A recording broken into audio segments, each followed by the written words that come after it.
Violé a 8 mujeres, de las cuales maté a 7 por miedo a que me denunciaran. Señora, ¿cree usted que con esta sentencia se le hizo justicia a su hija y a las demás víctimas? No creo, mira, ni con, no sé, no, ya, justicia, se hizo justicia, más nunca vamos a estar tranquilos sabiendo que ese desgraciado pudo haber pisado la cárcel a la primera víctima y tuvieron que pasar 7, 8, 6, 7 para que pudieran hacer justicia y dice uno cómo es. En las oscuras noches del Valle de México, un conductor de microbús se convirtió en el protagonista de una serie de crímenes que estremecieron a la sociedad. César Armando Librado Legorreta, apodado El Coqueto, utilizó su vehículo como instrumento de terror, asesinando a 7 mujeres y violando a una más entre 2011 y 2012.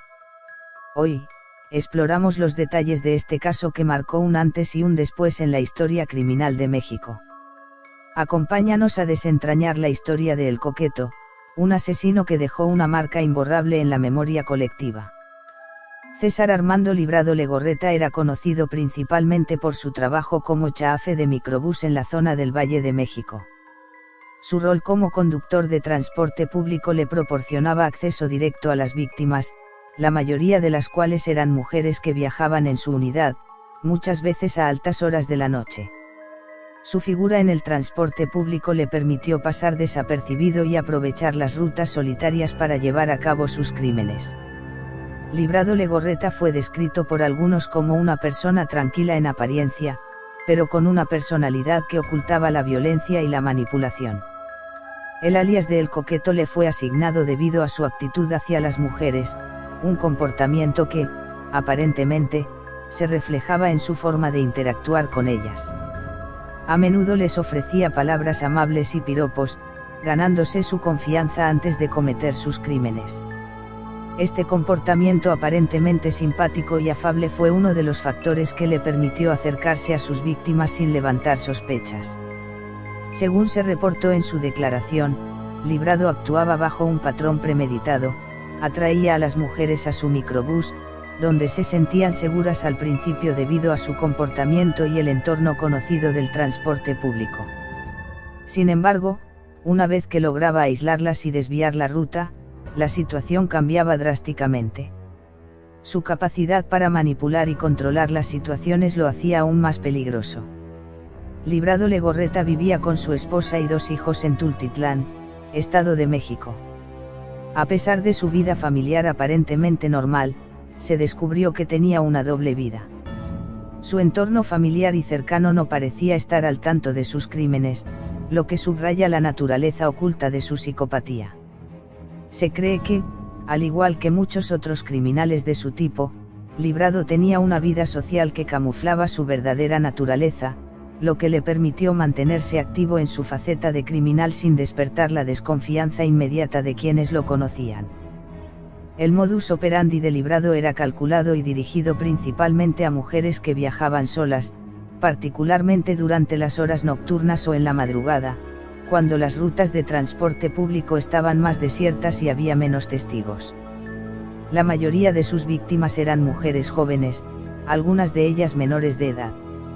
Esta selección no parecía ser al azar, sino que se basaba en la vulnerabilidad de sus víctimas. Como chafe de microbús en la Ruta 2, que cubría el trayecto entre el metro Chapultepec y Valle Dorado, Librado conocía las rutas y las paradas menos concurridas, lo que le facilitaba actuar sin levantar sospechas. Una vez que las mujeres subían al microbús, Librado se encargaba de asegurarse de que estuvieran completamente solas y sin compañía. Si había más pasajeros, él hacía lo posible para que las demás personas descendieran antes de desviar la ruta. Para ello, solía ofrecer excusas aparentemente inocentes, como decir que el vehículo tenía un problema o que debía tomar una ruta diferente debido a un contratiempo. En algunos casos, se observó que Librado se mostraba amable y atento con sus víctimas, aprovechando la cercanía de su puesto como chafe para ganar confianza. A menudo, las mujeres no sospechaban nada en ese momento debido a su actitud amigable, que le permitió acercarse a ellas sin levantar alarma. Una vez que había logrado aislar a la víctima, Librado rápidamente Lo que parecía una parada o un desvío para continuar el viaje se convertía en una trampa mortal. Según las declaraciones de las víctimas sobrevivientes y la confesión de Librado, él las agredía sexualmente en el microbús mientras estaba estacionado en un lugar apartado.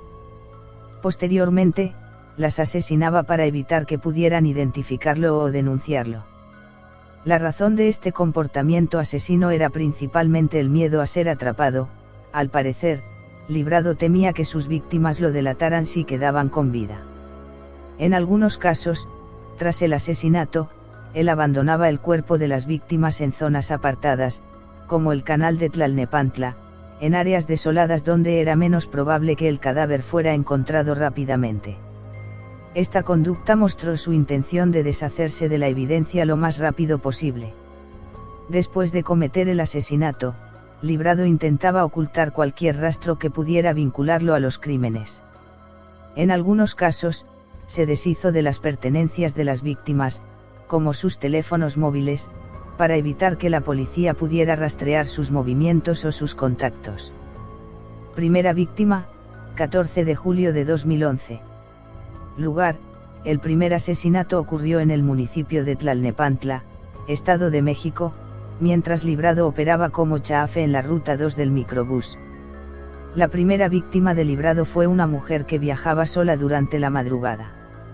Según su modus operandi, Librado desvió la ruta del microbús, la llevó a un lugar apartado y la atacó sexualmente. Posteriormente, la asesinó para evitar que pudiera denunciarlo. Aunque la víctima fue encontrada más tarde, en ese momento no había evidencia suficiente que pudiera vincular directamente a Librado con el crimen, lo que permitió que siguiera cometiendo más asesinatos sin ser identificado. Segunda víctima, 26 de noviembre de 2011. Lugar, la segunda víctima también fue asesinada en Tlalnepantla, en una zona conocida por su aislamiento durante las horas nocturnas. El mismo patrón se repitió. Librado manipuló la ruta de su microbús, atrajo a una mujer que viajaba sola y la atacó sexualmente antes de matarla. Su comportamiento continuó siendo similar al de su primer crimen, actuar de manera confiable para ganarse la confianza de la víctima antes de someterla a su ataque. Al igual que con la primera víctima, el crimen pasó desapercibido por un tiempo, lo que permitió a Librado continuar con su ofensiva sin ser detectado. Tercera víctima, 13 de diciembre de 2011. Lugar, otra de sus víctimas fue atacada en una ruta que pasaba por zonas poco transitadas de Tlalnepantla. Librado de nuevo empleó el mismo modus operandi, desvió la ruta del microbús, atacó a la mujer y la asesinó. Cada uno de sus crímenes se estaba volviendo más sistemático, lo que sugería que ya había perfeccionado su forma de operar. Para esta fecha, las autoridades ya habían comenzado a sospechar que los crímenes estaban conectados debido a los patrones similares de las agresiones, aunque no había pruebas concluyentes sobre el responsable.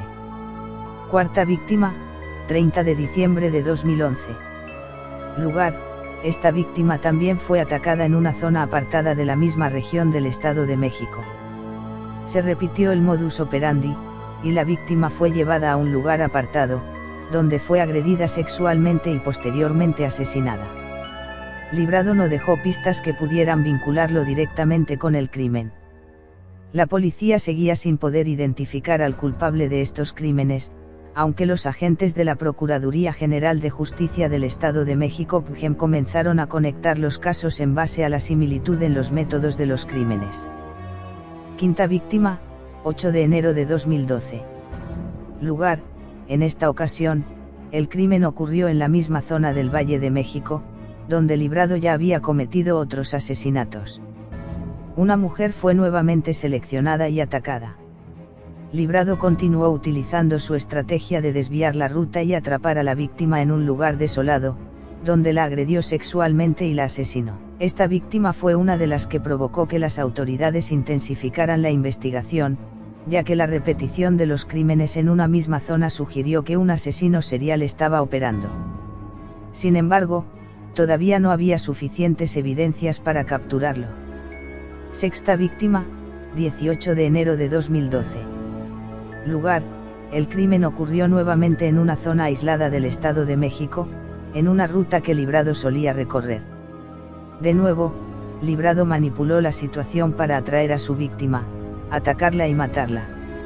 Su capacidad para evitar ser detectado seguía siendo efectiva, ya que los crímenes fueron extremadamente difíciles de rastrear sin testigos o pruebas claras. A pesar de los esfuerzos de las autoridades, el asesino seguía libre, y la comunidad empezaba a temer por su seguridad. La situación estaba empeorando, ya que más mujeres desaparecían de manera similar. Fecha no especificada, pero en enero de 2012. Lugar: esta víctima también fue atacada en una ruta del microbús que Librado solía manejar.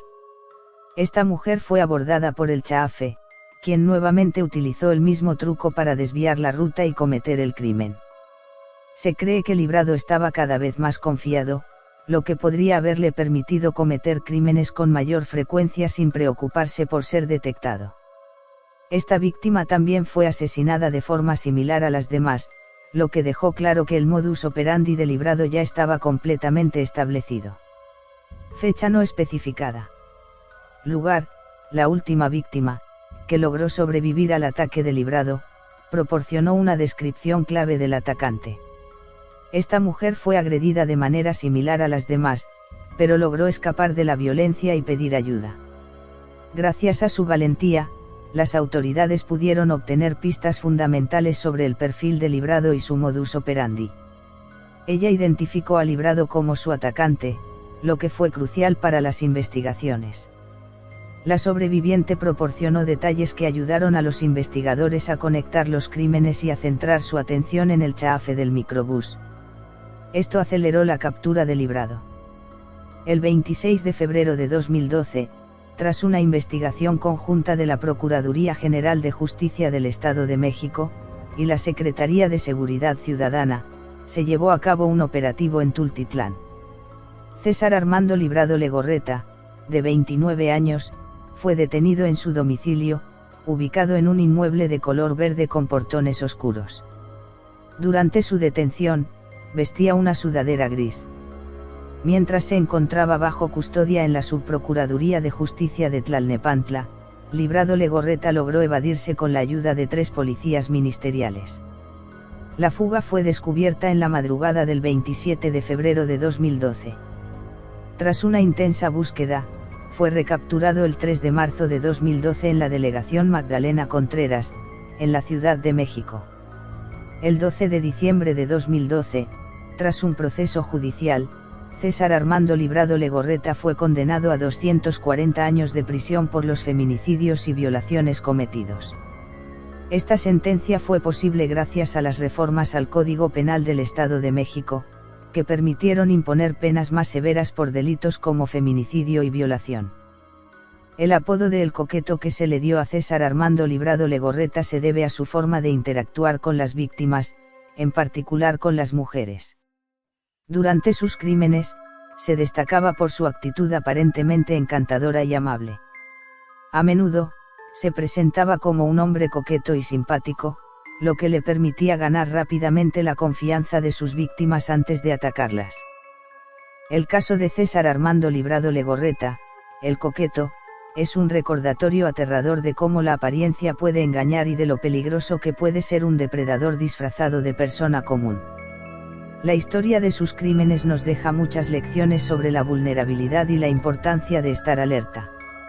Si bien el terror que causó en su comunidad no puede borrarse, su captura y condena nos recuerdan que, al final, la justicia siempre tiene una oportunidad de prevalecer. Gracias por acompañarnos en este análisis de un caso que dejó una huella profunda. No olviden suscribirse, dejar sus comentarios y seguirnos para más contenido. Hasta la próxima.